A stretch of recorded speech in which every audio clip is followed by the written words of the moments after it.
Hi, welcome to mix kitchen. இன்னைக்கு நம்ம பார்க்க போகிறது ஒரு மட்டனில் சூப்பரான மிளகு கறி எப்படி பண்ணுறதுங்கிறத பார்க்கலாம். நம்ம சேனலை இன்னும் சப்ஸ்கிரைப் பண்ணாதவங்க மறக்காமல் சப்ஸ்கிரைப் பண்ணிக்கோங்க. பக்கத்தில் இருக்கிற பெல் ஐக்கானையும் ப்ரெஸ் பண்ணுங்கள். அப்போ தான் நான் போடுற வீடியோவோட அப்டேட்ஸ் உங்களுக்கு வரும். மிளகு கறிக்கு ஃபஸ்ட்டு நம்ம கறி வேக போடுறதுக்கு ஒரு மிக்சியில் ஒரு 5-6 சின்ன வெங்காயம், அதுக்கப்புறமா நல்ல 1 ஸ்பூன் இஞ்சி பூண்டு பேஸ்ட்டு. எங்கிட்ட இஞ்சி பூண்டு பேஸ்ட் எதுனால யூஸ் பண்ணுறேன், இல்லாட்டினா நீங்கள் இஞ்சி தனியாக இஞ்சி ஒரு துண்டு, பூண்டு ஒரு 10 பல்லு பூண்டு கூட நீங்கள் போட்டுக்கலாம். அப்புறமேல ஒரு 4 மிளகு, கொஞ்சமாக சீரகம். இதை 1-2 அரைச்சி பார்த்தீங்கன்னா 1-2 நுணுக்கியாச்சு. இப்போ நம்ம இப்போ பார்த்தீங்கன்னா கறியில் நம்ம மிக்சியில் 1-2 நுணுக்கணும் இல்லையா, அந்த வெங்காயம், இஞ்சி பூண்டு, மிளகு, சீரகம், அதுக்கப்புறமா கொஞ்சமாக மல்லித்தலை போட்டிருக்கோம், கொஞ்சமாக விரலி மஞ்சள் தூள் போட்டிருக்கோம். விரலி மஞ்சள் தூள் இல்லைன்னா உங்ககிட்ட எந்த மஞ்சள் தூள் இருக்கோ நீங்கள் அதை போட்டுக்கலாம். போட்டுட்டு உப்பு போட்டுருவோம்.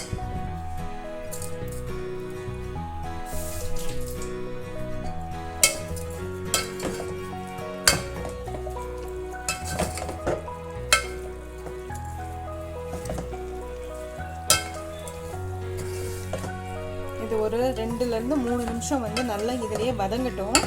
அப்போ தான் உங்களுக்கு இந்த ஃப்ளேவர்லாம் மட்டனில் நல்லா இன்ஃப்யூஸ் ஆகிருக்கும். இம்மீடியட்டாக எடுத்தோன்னே தண்ணி ஊற்றிடக்கூடாது. ஒரு 2-3 நிமிஷம் இதோட ஓன் ஜூஸ்லேயே அது வதங்கட்டும். கலர் நல்லா சேஞ்ச் ஆகிடுச்சு பாருங்கள். இந்த டைமில் நம்ம கொஞ்சம் தண்ணி ஊற்றிக்கலாம். தண்ணி ஊற்றி மட்டனை வேக வச்சுக்கலாம். நீங்கள் வாங்குகிற மட்டன் எத்தனை விசில் வருதோ அத்தனை விசில் வேக வச்சுக்கோங்க. 2-3 விசிலாக இருக்கட்டும், இல்லை சம்டைம்ஸ் 6-7 விசில் கூட போகும். அந்த மாதிரி வேக வச்சுக்கோங்க. அது மட்டன் வேக வச்சுட்டு நான் நெக்ஸ்ட் ஸ்டெப் என்னன்னு சொல்லி காமிக்கிறேன். மட்டன் வெந்துருச்சான்னு பார்ப்போம். மட்டன் சூப்பராக வெந்துருச்சு. உங்களுக்கு சூப் வேணும்னா நீங்கள் எக்ஸ்ட்ரா தண்ணி ஊற்றி இந்த தண்ணியை நீங்கள் சூப்பாக யூஸ் பண்ணிக்கலாம். இது நீங்கள் எடுத்து கொடுத்தீங்கன்னா இதுதான் சூப்பு. மட்டன் சூப் உங்களுக்கு இதிலே ரெடி ஆகிடும். ஸோ 2-in-1 நீங்கள் சூப்பை நீங்கள் ரெடி பண்ணி கொடுத்துட்டு அதுக்கப்புறமா மீதி இருக்கிற மட்டனில் கூட நீங்கள் மிளகு கறி பண்ணிக்கலாம். இப்போது அடுத்து மிளகு கறிக்கு கொஞ்சம் ஃப்ரை பண்ண வேண்டியது இருக்கு. ஒரு பேனில் 1/2 kg மட்டனுக்கு ஒரு 3 மிளகாய் போட்டிருக்கேன். அதுக்கப்புறமா மிளகு நல்லா ஒரு 2 ஸ்பூன் மிளகு போட்டுக்கோங்க. அதுக்கப்புறமா சீரகம் ஒரு 1.5 ஸ்பூன் சீரகம். இதுதான் அந்த மிளகு கறிக்கே உண்டான மசாலா. ஸோ இது மட்டும்தான் நம்ம போட போகிறோம். மிளகாத்தூள், தனியாத்தூள், கரம் மசாலா தூள் நம்ம எதுவுமே சேர்க்க போகிறதில்ல. இதுதான் அந்த மசாலா ரெடி பண்ணுறதுக்கு உண்டான ஐட்டம் 3 தான். என்னதுன்னா மிளகு, சீரகம், காஞ்ச மிளகாய். இன்கேஸ் காஞ்ச மிளகாய் உங்களுக்கு போடுறதுக்கு இஷ்டம் இல்லைன்னா நீங்கள் மிளகாத்தூள் கூட போட்டுக்கலாம். பட் இதை நல்லா நம்ம மிக்சியில் அரைக்க போகிறோம். இது நாங்கள் மிக்சியில் நான் இப்போ அரைக்கிறேன். மிக்சியில் அரைக்கிறதுக்காக தான் இது நான் ரோஸ்ட் ஆக்குறேன். அப்போ தான் உங்களுக்கு ஃபைன் பவுடராக கிடைக்கும். பட் ஊர்லலாம் பார்த்தாங்கன்னா அம்மாலாம் என்னென்னா அம்மியில் அரைப்பாங்க. அதனால் அவங்க வறுக்க மாட்டாங்க. மிளகு, சீரகம், காஞ்ச மிளகாவை நல்லா அம்மியில் வச்சு நல்லா ஒட்ட நைஸாக அரைச்சிட்டு அந்த கறியில் சேர்த்து சுருள வதக்கி எடுப்பாங்க நல்லெண்ணெயில். அது ரொம்ப டேஸ்ட்டாக இருக்கும். பட் இப்போ அம்மி எல்லாருக்கிட்டேயும் இருக்காது இல்லையா, அதுக்காக தான் நான் இந்த மாதிரி மெத்தட் ஃபாலோ பண்ண ஆரம்பிச்சிட்டேன். ஏன்னா இப்போ உங்களுக்கு நீங்கள் இது லைட்டாக வறுக்கும் போது என்ன ஆகும்னா கொஞ்சம் ரோஸ்ட் ஆகும். ஸோ மிக்சியில் நீங்கள் தண்ணி ஊற்றாமல் ஃபைன் பொடியாக நீங்கள் பண்ணலாம். நல்லா நைஸான பொடி வந்துடும் உங்களுக்கு. அப்போ உங்களுக்கு அந்த பொடியை நீங்கள் மிளகு கறியில் போட்டு நீங்கள் குக் பண்ணிக்கலாம். கறியில் போட்டு சேர்த்து குக் பண்ணிக்கலாம். அதனால தான் நான் இதை ஃபாலோ பண்ண ஆரம்பிச்சிட்டேன். இப்போது கொஞ்சம் லைட்டாக ரோஸ்ட் ஆகட்டும். காஞ்ச மிளகாவை நீங்கள் இப்படியும் பண்ணலாம். இல்லாட்டினா ஒரு 10 நிமிஷம் நீங்கள் சுடுதண்ணியில் வேக வச்சுட்டு சுடுதண்ணியில் ஊற போட்டிருந்தீங்கன்னா உங்களுக்கு அரைக்கிறதுக்கு இன்னும் ஈஸியாக இருக்கும். பட் அதை விட இப்படி பண்ணுறது தான் நல்ல ஃபைன் பவுடராக கிடைக்குது. அதனால தான் நான் இதை சூஸ் பண்ணேன். ஆனால் உண்மையான ரெசிபி படி பார்த்தா இதை வறுத்து அரைக்கணுங்கிற அவசியமே கிடையாது. அம்மி இருக்கிறவங்க மிளகு, சீரகம், காஞ்ச மிளகாவை நீங்கள் அம்மியில் வச்சு நல்லா நைஸாக அரைச்சிட்டு அந்த பேஸ்ட்டை நம்ம சேர்த்துக்கலாம். இப்போ இதை மிக்சியில் பொடி பண்ணிட்டு வந்துடுறேன்.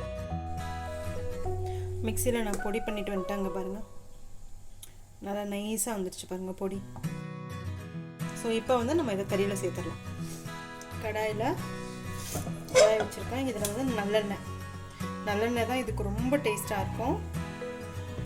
மோரோவர் மிளகு நம்ம நிறைய சேர்க்கறதுனால கொஞ்சம் காரமும் இருக்கிறதுனால நல்லெண்ணெய் ஊற்றிக்கோங்க. நல்லெண்ணெய் இப்போ எண்ணெய் காஞ்சிருச்சு. சும்மா ஒரு 2 சோம்பு, ரொம்பலாம் கிடையாது, 2 சோம்பு போட்டுட்டு அதுக்கப்புறமா நம்ம குக்கரில் இருக்கிறது எல்லாத்தையும் ஊற்றிடலாம்.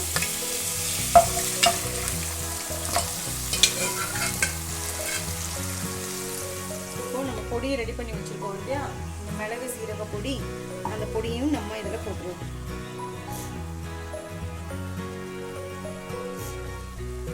ஸ்பைஸ் பார்த்துட்டு காரம் எவ்வளோ தேவையோ அவ்வளோ பார்த்துட்டு வேணும்னா பொடி மறுபடியும் போட்டுக்கலாம். உப்பு காரம்லாம் கரெக்டாக இருக்கான்னு சொல்லி இந்த ஸ்டேஜில் நம்ம செக் பண்ணிக்கலாம். எனக்கு கொஞ்சம் உப்பு பத்தல, உப்பு மட்டும் கொஞ்சம் போட்டுக்கலாம். ஹோட்டல்லலாம் பார்த்தீங்கன்னா மிளகு கறின்னு சொல்லிட்டு ஒரு நல்ல வாழை இலையில் வந்து குட்டி குட்டி பீஸா, இதே வந்து நான் கொஞ்சம் பெரிய பீஸா போட்டிருக்கேன், பட் அவங்க வந்து ரொம்ப குட்டி பீஸா போட்டிருப்பாங்க. பார்க்க மாதிரி தான் இருக்கும் அது பார்க்குறதுக்கு. இந்த மாதிரி குட்டி குட்டி பீஸா போட்டு கொடுப்பாங்க. அதோட சில ஹோட்டலில் முந்திரி பருப்பு போடுவாங்க. இந்த ஸ்டேஜில் முந்திரி பருப்பு போட்டுக்கலாம். தேங்காய்ச்சல் வேணும்னா கூட இந்த ஸ்டேஜில் நீங்கள் குட்டி குட்டியாக நறுக்கி போட்டுக்கலாம். பட் நான் இன்றைக்கி எதுவுமே போட போகிறதில்ல. இது ப்ளைனாக தான் இருக்க போகுது. இது வந்து சாம்பார் வந்து அந்த பச்சை மிளகாய் சாம்பார்னு சொல்லுவாங்க. எங்கள் ஊர் பக்கம் வண்டிக்கார சாம்பார், காய் போடாமல் தண்ணி சாம்பார், வெங்காய சாம்பார், பச்சை மிளகாய் சாம்பார், இந்த மாதிரி நிறைய ஒரு சாம்பார் தான், ஆனால் ஏகப்பட்ட பேர் இருக்குது அந்த சாம்பாருக்கு. அந்த சாம்பாரோடு சேர்த்து சாப்பிட அவ்வளோ சூப்பராக இருக்கும். தயிர் சாதம், ரச சாதம், அப்புறம் இது சுருளை வதக்கும் போது கிரேவி வந்து அப்படி அந்த மட்டன் பீஸோடு சேர்ந்து ஒட்டிட்டு வரும். ஒரு மட்டன் பீஸோடு இந்த சாதத்தை போட்டு சாப்பிட்றதுக்கு அவ்வளோ நல்லாயிருக்கும்.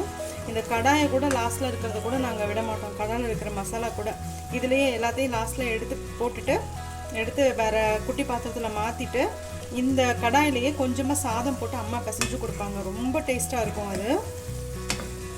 நீங்கள் வந்து இன்னும் இதை வந்து இரும்பு கடாயில் பண்ணும்போது ரொம்ப டேஸ்ட்டு ரொம்ப நல்லா வரும். கலர் சூப்பராக மாறி வரும். ட்ரை பண்ணி பாருங்கள். பட் ரொம்ப சிம்பிள், ஆனால் ரொம்ப டேஸ்டியான டிஷ்ஷு. இது முடிஞ்ச முடியும் நீங்கள் நல்ல ட்ரை பண்ணி பாருங்கள், அது இன்னும் நல்லாயிருக்கும்.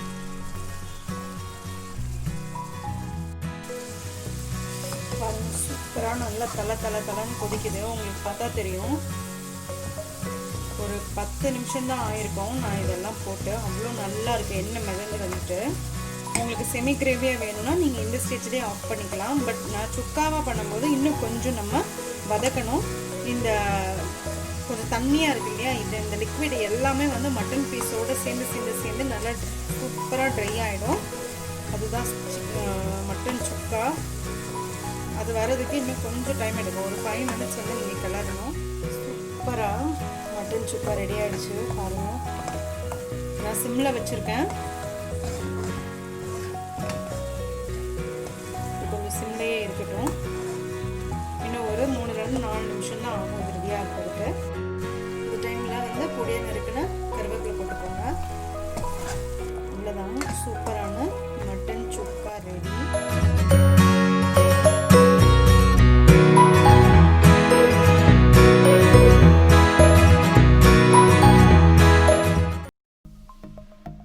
சப்ஸ்கிரைப் பண்ணுங்கள், மறக்காமல் பெல் ஐக்கானை ப்ரெஸ் பண்ணுங்கள். அப்போ தான் நான் போடுற வீடியோஸோட அப்டேட்ஸ் உங்களுக்கு வரும்.